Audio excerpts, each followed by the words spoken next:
All right, I got a handful of guys here that are going to be discussing their changeup grips or different things about the changeup that'll help us better understand and get comfortable with ours. But as we're going to learn here from King Felix, because there's so much variety in the changeup grip, it is probably one of the most difficult pitches to learn how to throw. So here is some things that can help us begin our journey with the changeup. Is there a grip or a pitch that's harder to learn than others? I think this one's the hardest because I think fastball is the easy one. Curveball is not that hard. I think the changeup because different grip that we can grab. Changeup is like your standard, typical two-seam circle changeup. I have it. I wouldn't say necessarily like deep in my hand, like my palm, but it's like all the way in the back of my fingers. So something to think about is we're not trying to get this ball in our palm, but just deep in our fingers. And your guys' hands are so small already, there's not a whole lot of difference between those two. And it's touching my palm. It's like touching the top of my hand, the top of my palm, right? Like where your calluses are? Is that what Yeah, like pretty much where the calluses are, that's where it rests. Thought process with throwing it, I do not think about pronating ever. That will just screw me up. I'm never like, try and throw it like this. There's none of that. So pronating is if your hand was straight out and your palm was facing down and we take our hand and put thumb down, that's a pronation movement. If we went with a thumb up, that's a supination movement. There's a big portion of guys when they throw their changeup are thinking about that pronation aspect. And what we just heard there from Giolito is that he does not think about that pronation process with his changeup. However, what we're going to hear with I could throw a changeup just like this, but obviously don't want to show your fingers to the hitter. So I just lay these on it. They're barely touching. I barely even feel it, and throw it just like this. I'm right out of the side of your hand. So we can see he is a pronation guy. So that thumb going down,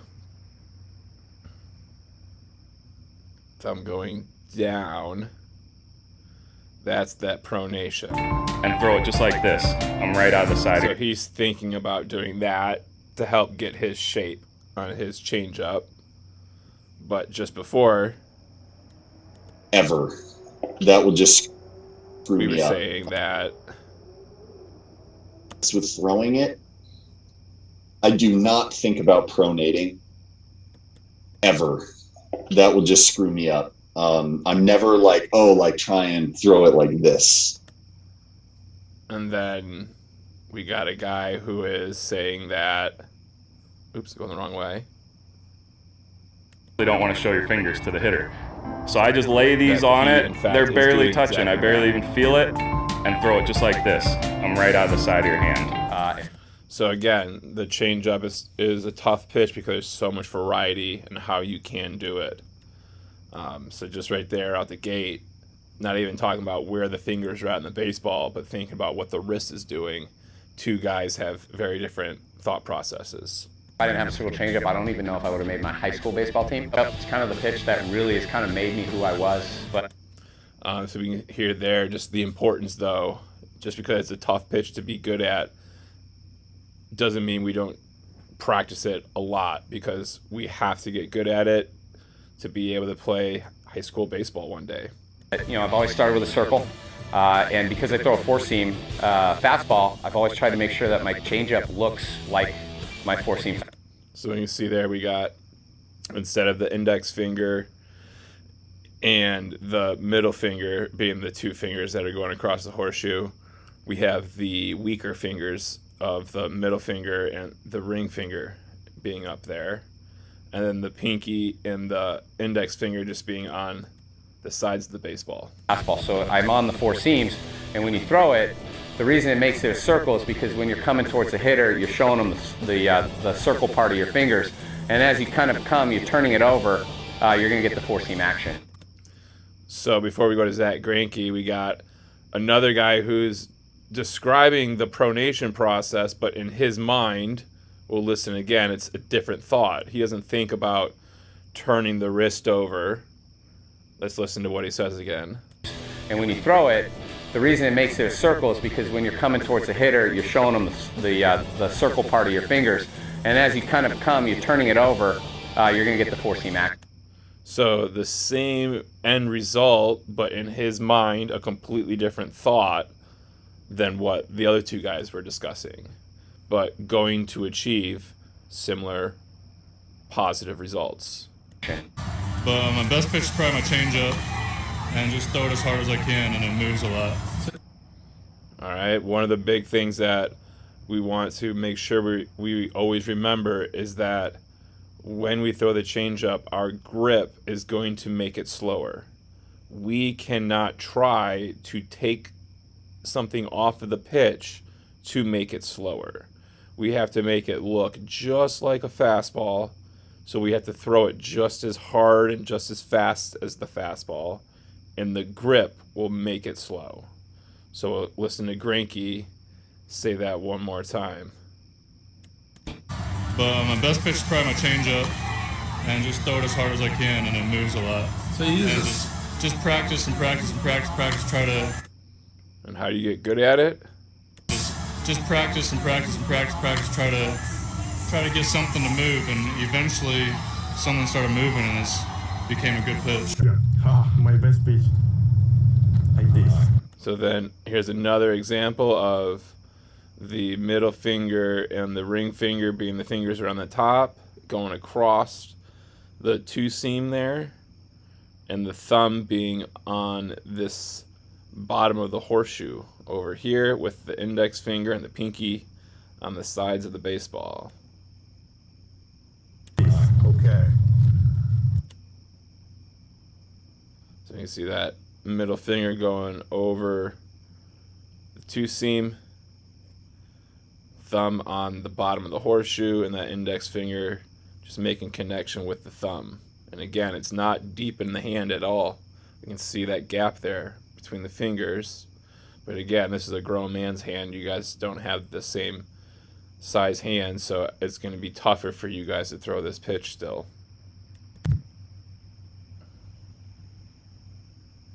It's kind of been my pitch lately. Just kind of learned it by, nothing. Okay, so Zach Gallen here. Again, we're getting that index finger to the side of the baseball, lined up with that pinky almost, and those two weaker fingers, the middle and the ring finger on top, thumb on the bottom. So this we got different location. Other guys were having that thumb and that that thumb and that index finger touching over here. Zach Gallen's got his thumb more underneath the baseball. And we can notice both of his fingers up here aren't really on any seams at all. So completely different grip on the baseball, completely different location on the baseball, but the same concept of our middle finger and ring finger throwing the baseball, and the pinky and the index finger on the side of the ball. And then is the thumb underneath the ball, or is the thumb underneath the middle finger next to the index finger? Too crazy. I think I threw when I was younger like a three finger two seam fastball with my hand. And that's still probably a lot of you guys with your hand size. It's just going to end up turning to be a three finger two seam fastball.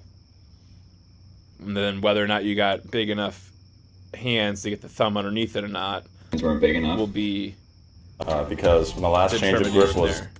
So here's another grip here. This is I believe Dylan Cease.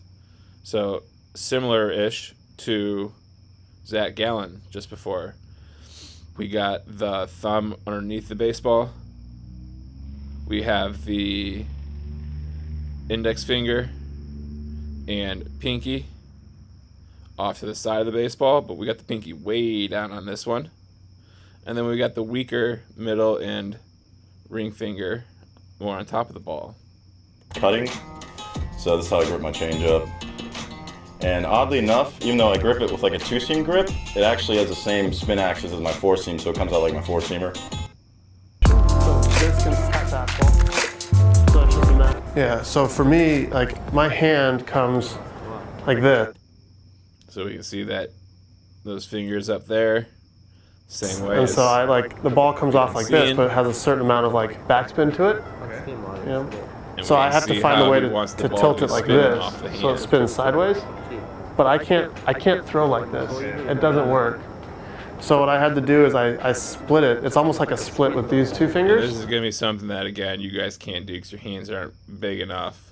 But just the idea of listening and seeing how he wants the ball to be spinning in the angle or axis that he wants. I'm coming through, so my hand is at the same exact angle.